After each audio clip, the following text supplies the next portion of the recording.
I grew up in a small mountain town. You know the kind, right? Small houses, but big lots. One halfway decent street that runs through it. Closed buildings everywhere. Kinda like almost all the other mountain towns. 50 years ago, we had shops, a barber, even a cinema. But somehow it all went away. One by one, the stores went bankrupt, the barber died and no one took his place. And the cinema?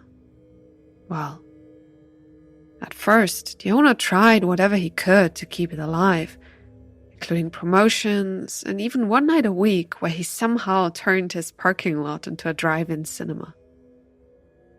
People loved it, according to my parents, yet it didn't save it either. Around 2 years before I was born, the cinema set up its final show. A double feature of 2 old horror movies. I still have the flyers they printed for the occasion, even though the only people in attendance were my parents and a handful of the town's inhabitants, all having heard about it through word of mouth rather than those pieces of paper. So, I grew up in a dying place, one could say. Not that it bothered me. If you've never experienced what it's like to have such amenities, you can't miss them very well, right?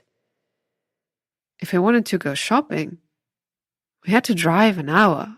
Well, get driven. It's not like I was allowed to take a car myself when I was hardly old enough to ride a bike. But again, I didn't care, and neither did my friends. There still was stuff to do.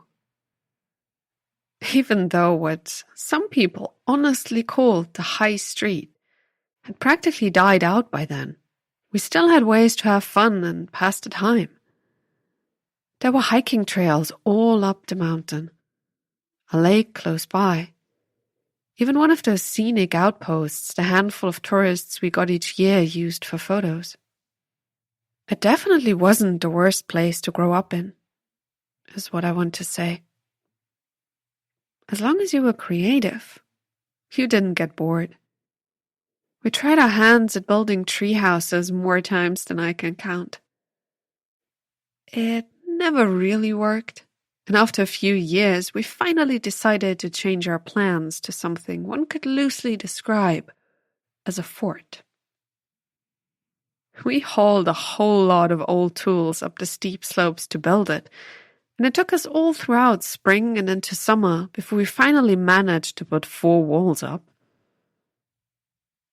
Those days were the best, especially weekends and holidays.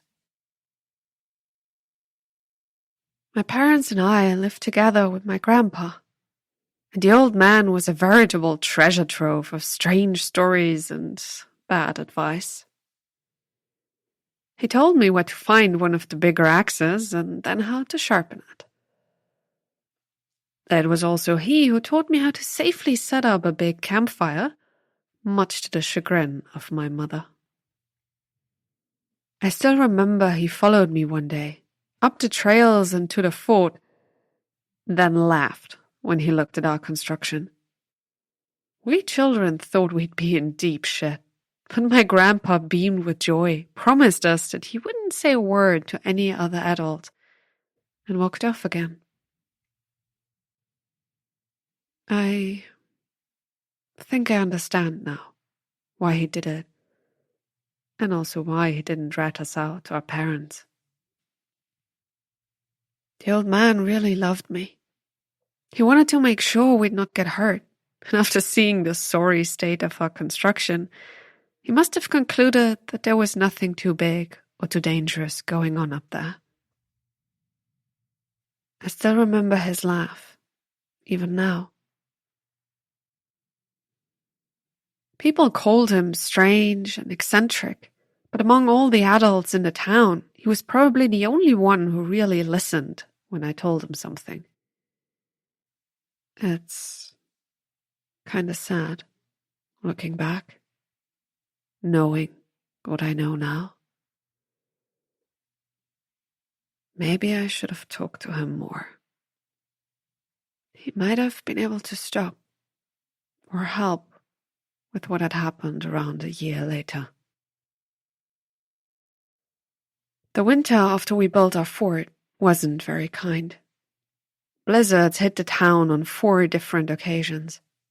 Our main power lines were cut when a gust of wind knocked over some trees up the mountain, which led to a big boulder coming down and taking out one of the utility poles.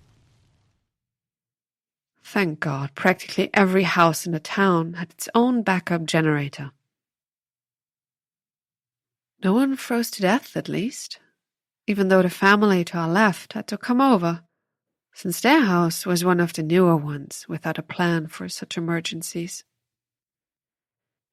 I still remember Mom and Dad welcoming them in from the snow, and the sad faces of the adults as they arrived. Back then, I wasn't completely sure why they looked so distressed. Well, apparently without a backup generator and the heat, the pipes throughout the house were damaged, and it almost drove them to ruin. But that was something I only learned much later. I also remember Grandpa welcoming them in with a bottle of hard liquor in his hand, telling the kids to go play, while the adults would talk about what could be done. That winter really took a lot out of our small town. The old abandoned cinema's roof collapsed, but hardly anyone cared. It was fortunate that no one had entered the place in years, so the only casualties were the rats that had taken refuge there. One of the older houses lost 2 windows when some ice cracked the glass, and the freezing temperatures made it burst. A whole bunch of cars slid off the road and got stuck. Old Mrs. Baum broke her hip while trying to take out the trash. Neither I nor my friends even thought about visiting the fort that winter. It would have certainly been suicide, climbing up the slopes and trails during the snowstorm, and if a blizzard had hit us, we could have died up there. Which meant we had to fall back on other ways of spending time in the town. Snowball fights, sledding, building a snow fort. As I said before, just because you don't have malls or cinemas around, it doesn't mean you can't do anything. Those evenings I spent with my family. Sometimes Mom and Dad, but mostly Grandpa. I don't know, it was kinda more fun talking to him than to them. He told me stories and listened to me earnestly. Thinking back on it, I'm pretty sure he was the first person to treat me like an adult, even when I was still going through puberty. He never laughed at me or told me something was childish, and when he started up his own stories, he made sure I understood everything and took his time to let me ask my questions. Most of his tales were about the town and area surrounding it. Grandpa had grown up here as well, but had left when he was a young man, only to return a few years later with my grandma. Then again, I preferred the stories about his childhood. He and 2 other boys from the town had done pretty much the exact same things as me and my friends. At least until they turned 16. Then they'd gotten into some more serious stuff. But there was one story in particular that seemed to touch something inside of me. Grandpa had spoken of it one evening in early December, with a bottle of what I thought was moonshine next to him on the table. Looking back now, it probably was around the anniversary of Grandma's death, when he had told me. His whole demeanour had changed that week. He hadn't laughed once, had made no silly jokes, or given my dad a hard time. It kind of was like some dark cloud was following him, sucking all the warmth out of his normally so bright demeanour.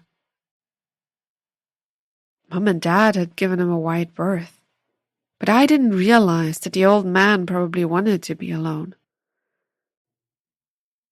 That evening, I knocked on his door, still smiling, still bright-eyed, and I can't even imagine the curses he must have muttered under his breath at being disturbed on the anniversary of his wife's death. Then again, he answered it. If he had sent me away, I would have left him alone in an instant. I was young, not an asshole. But the face that greeted me was one I still remember with pain in my chest. Grandpa didn't quite look like Grandpa that evening. Everything from his eyes to his complexion seemed a tiny bit off. Like a picture of a person when the painter just doesn't care about the subject. Soulless, one might call it. Grief-stricken, I prefer. I was taken aback as I looked up at him and could see him hesitating a moment longer than he normally would. Grandpa's eyes were wandering, shooting back and forth, and I think I remember his jaw moving continuously as well, as if he was grinding his teeth. I'd like to tell you that I turned around and walked off, or at least asked him if everything was okay, but I don't think I did. In my juvenile ways, I just stood there, looking up at him expectantly. After what I now remember as a very, very long and heavy silence, he stepped aside and told me to come in, which was something else he never did. Normally, our talks were done in the kitchen or living room, him with a bottle of wine, me with a can of Coke, where we shared our stories and worries. But that evening, he really didn't look like he wanted to be seen by anyone. So, I stepped into his room, sat on the bed, while he closed the door and took his place at an old rickety desk propped against the wall. Back then, I thought it smelled like aftershave. But now I know Grandpa was just completely drunk. The old man hid it well, I have to admit. It must have been hard even standing upright without wobbling, but he still managed to sit down and talk coherently. I think it was the only time Grandpa didn't let me speak at all. He started rambling at first, then finally told me the really bad stuff that had happened in this town. About Mrs. Baum's dad, who killed his wife. How some of the people in this town had gotten together to drive someone else out, using harassment and violence. About a fire started by a mother to get rid of a stepchild. And then, at the end, about a hole. The Abatis Hole, the people of the town called it. Grandpa didn't know when it got that name, only that even his grandpa had already called it that. Probably because people used to throw in the bones, heads, and entrails of chickens they had slaughtered to keep the foxes, wolves, and ravens away from the town. It wasn't something big, just wide enough to fall into, a rift in the ground and stone of the mountain. Yet it had drawn in people of every single generation, nonetheless. That was because the townsfolk believed it was bottomless. I laughed when he said that, and got back a cold, menacing glare that still haunts me to this day. It was completely out of character for him. Grandpa had always smiled and laughed and made light of stuff, but the story he started to tell that evening was neither funny nor in any way comical. People had dumped stuff there. Bad stuff. If it truly had a bottom, one would find skeletons down there, he said. And not just a few. Men, women, children, even babies. Whenever someone disappeared from the town, people would start whispering about the hole. Over the years, many people had tried to climb down and look for the bottom or whatever missing person they thought had been thrown into it. But no one ever managed to get to its floor. He personally knew about one attempt. A good friend he had grown up with, who had tried to climb in there with enough rope to get down a ravine. My grandpa had waited outside and had listened as his friend had started the descent. Minutes had passed and half an hour. Nothing. No noise, no screaming or shouting. 2 hours later, my grandpa pulled up the rope. Slowly, and without any kind of resistance, he had gotten it back up. No sign of his friend anymore. I remember my grandpa's teary eyes as he had told me while softly shaking his head. There was more to that story. I know. Back then, I felt it as well. But I didn't speak. Couldn't, even if I had wanted to. Grandpa's eyes, still filled with tears, had looked at me. Only now, there was something else in there. A dark glimmer. He told me how he had run back to the town to get help, yet had felt watched the whole way. No one wanted to help him. No one cared enough to even try. Some people closed their doors right in his face as soon as he mentioned the Abatis Hole. Others simply shook their heads. My grandpa, out of his mind with grief and fright, grabbed one of the oil lamps and started to trek back before it got too dark.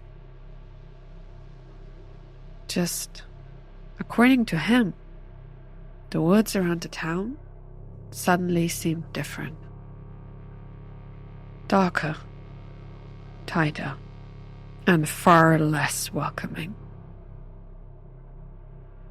He could hear whispers in the wind and felt a cold chill creeping up his back beneath the thick coat he was wearing.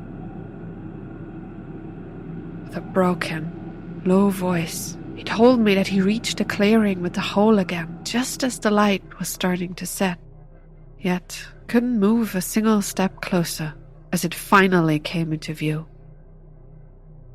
It looked different as well, like an open mouth straight from hell. And in the darkness of the hole, Grandpa saw something moving.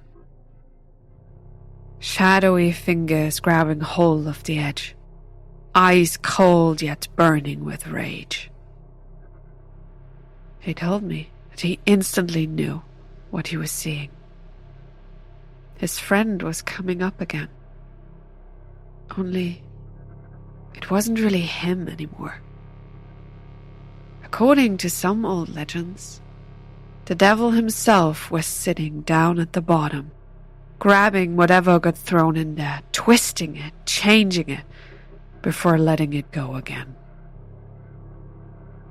Grandpa turned and ran, only this time, the thing followed him. He could hear it and feel it as well. Crying openly, he told me he wouldn't have made it back to town if it wasn't for pure luck. This thing caught up to him not far from his goal and cornered him while hissing and spitting in the deepest shadows. He sank to his knees, certain that it would grab him and drag him back to the hole. As it touched him, he started to scream at what was once his friend, telling him that it hadn't been his fault, that he was sorry, and begged for forgiveness. Somehow, that seemed to have worked. The monster let him go and vanished. But according to him, he can still hear the whispers now if he gets close to the old Abatis Hole. I was completely taken aback by that story. Never before had I ever seen my grandpa in that light. He looked at me again, his tears suddenly gone, and told me something that really made me shiver. Back when his wife died, he had felt the urge to visit the hole. He had thought about lowering her body down and waiting. All to see her again, to meet her once more. Getting dragged down there by her would have been a fitting end, he told me, and suddenly caught himself and shooed me out of his room.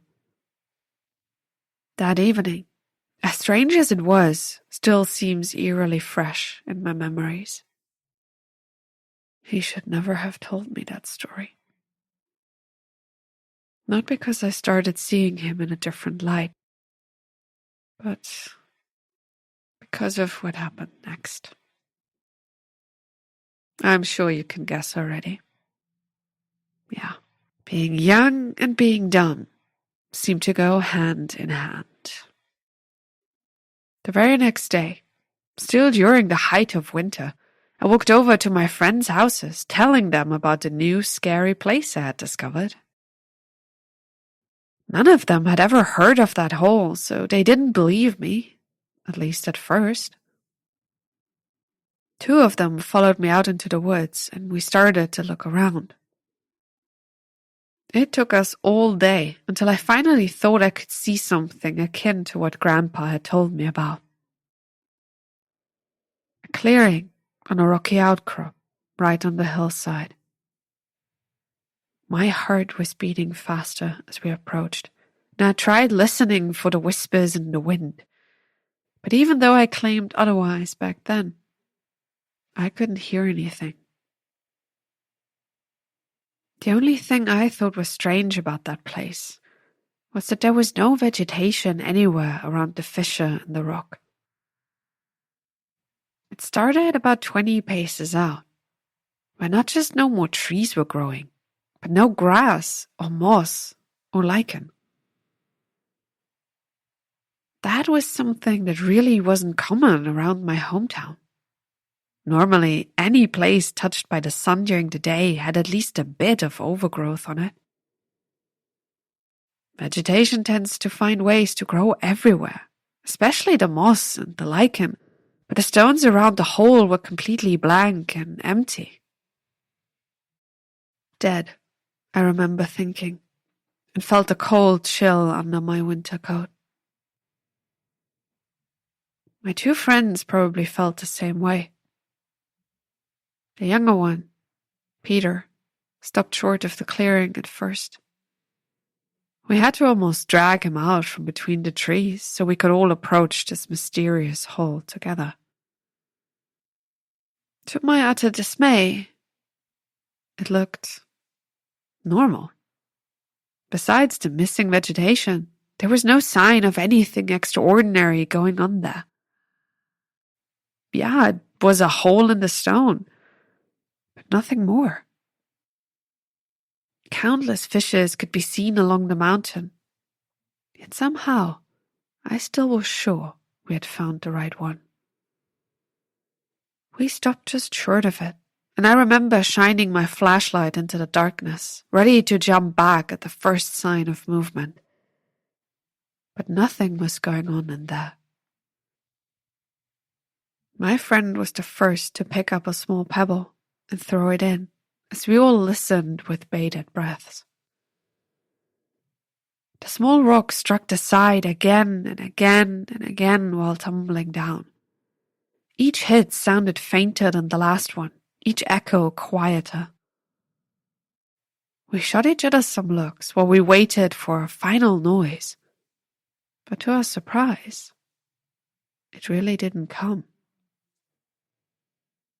It never hit the bottom, at least not that we could hear it.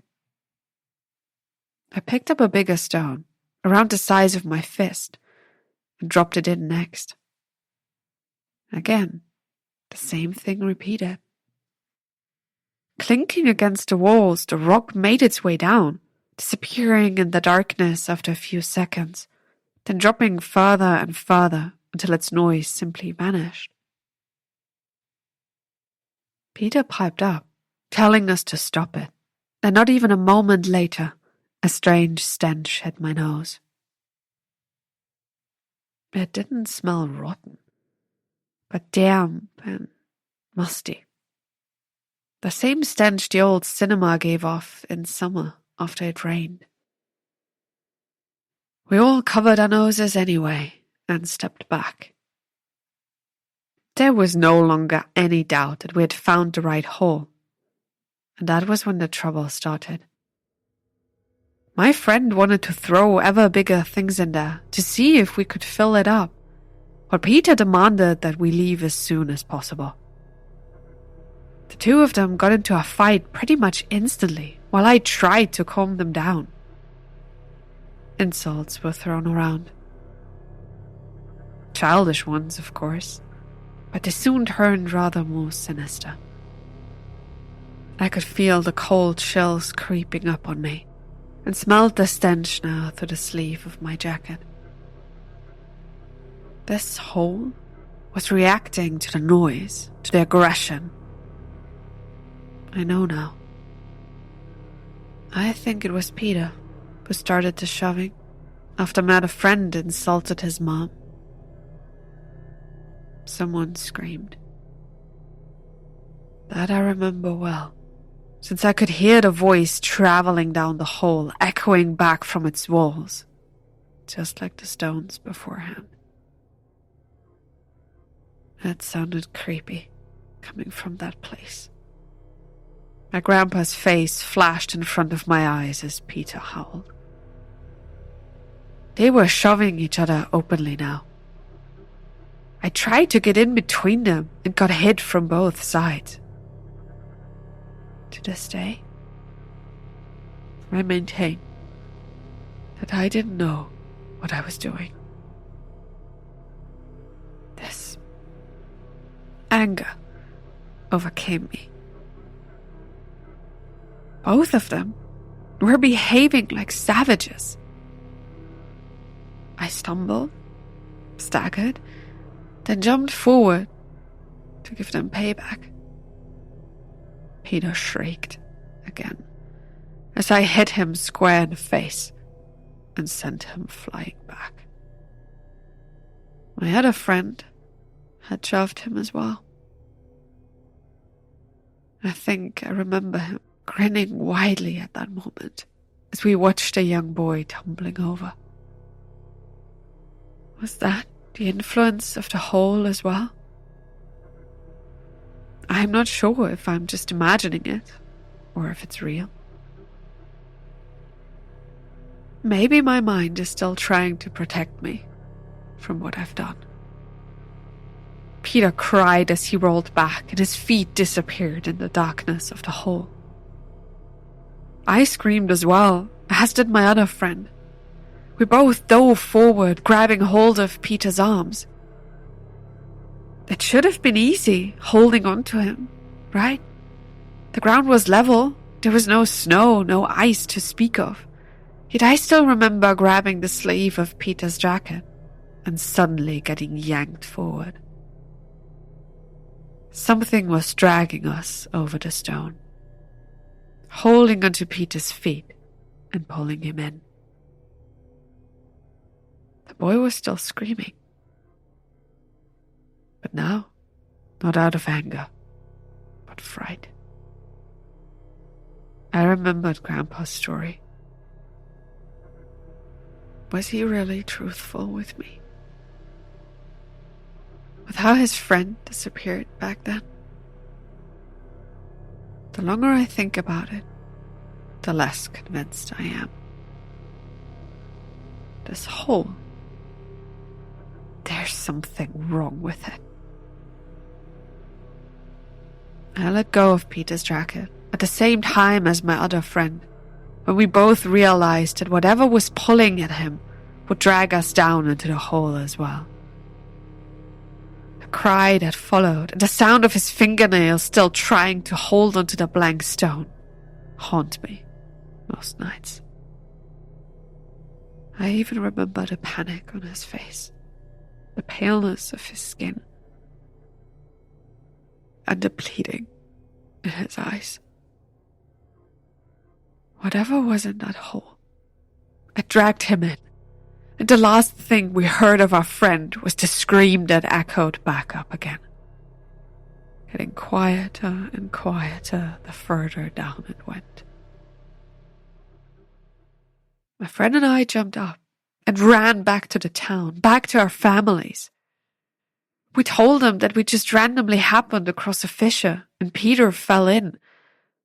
Neither of us dared join the rescue team that immediately rushed out into the woods.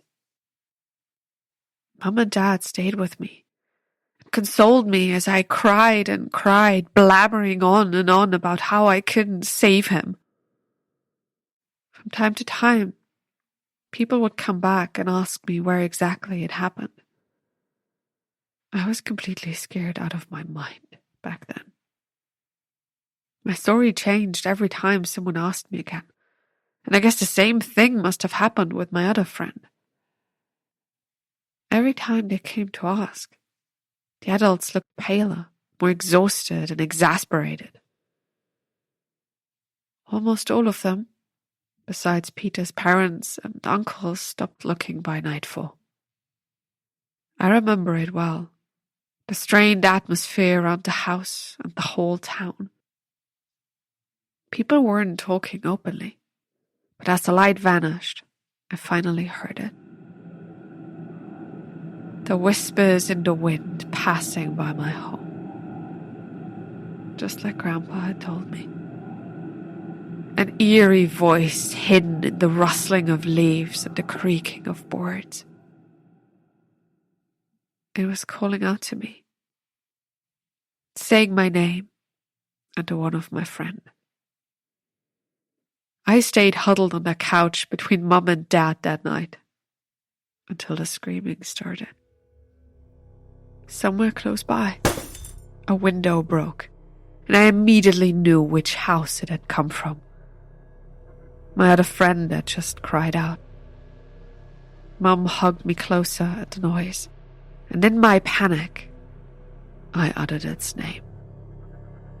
Abatis Hole. My parents froze completely as they heard the words come out of my mouth, and suddenly they started shouting as well.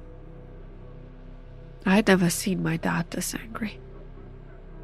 He screamed at me, then raised his voice even more, yelling his dad's, my grandpa's name. The old man didn't answer. I only found out later that my grandpa had died in his room just a few hours before. The whole house was in complete chaos then. My mom yelled for the neighbors, but they were busy now as well. The thing had come for their son first. Throughout the night, I was kept in a room without a window, lights turned on while my dad stayed by my side. He didn't talk at all, but the fear in his eyes let me know how much danger I was in. Thankfully, the thing didn't come back for me that night. And at dawn, my parents sent me off to visit my aunt and uncle across the country. I got a glimpse of my neighbor's house as Mom put me in the car. The window to my friend's room was completely broken, and I think I could see scratch marks around the frame. was the last thing I remember from the town I grew up in. For years, I've been passed around. First, to my aunt and uncle, who tried to give me at least a bit of normalcy. It took the thing half a year to find me. I can always tell when it's getting close. When the wind suddenly turns cold and there are whispers and a rustling outside.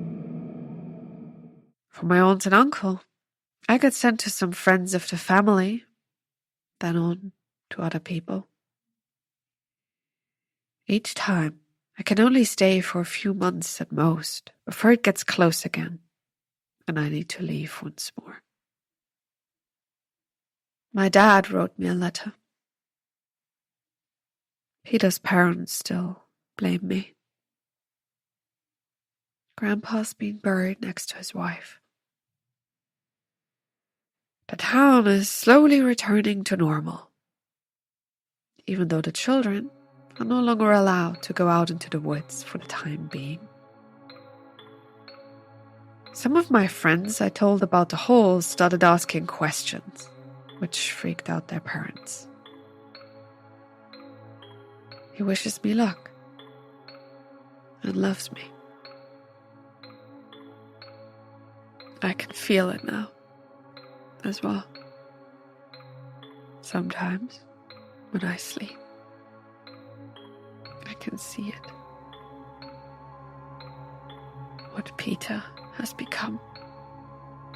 Twisted and turned into something unimaginable. Driven on by rage and hate. I was lucky. I know that now. Lucky that it blamed my other friend more than me. Otherwise, it would have come for me during that first night. And again, maybe that's bad luck on its own. I know that this thing won't rest, won't stop. It can't be heard any more than it already is. And it will always find me. There's nothing I can do to keep it away but run. I am staying with someone now who was a friend of my dad from school. They look at me with those cold and dreadful eyes. Maybe they know what I have done. The wind is getting colder already. It's catching up again. One day, I'm afraid I won't be quick enough. One day, it will catch me and drag me into the hole.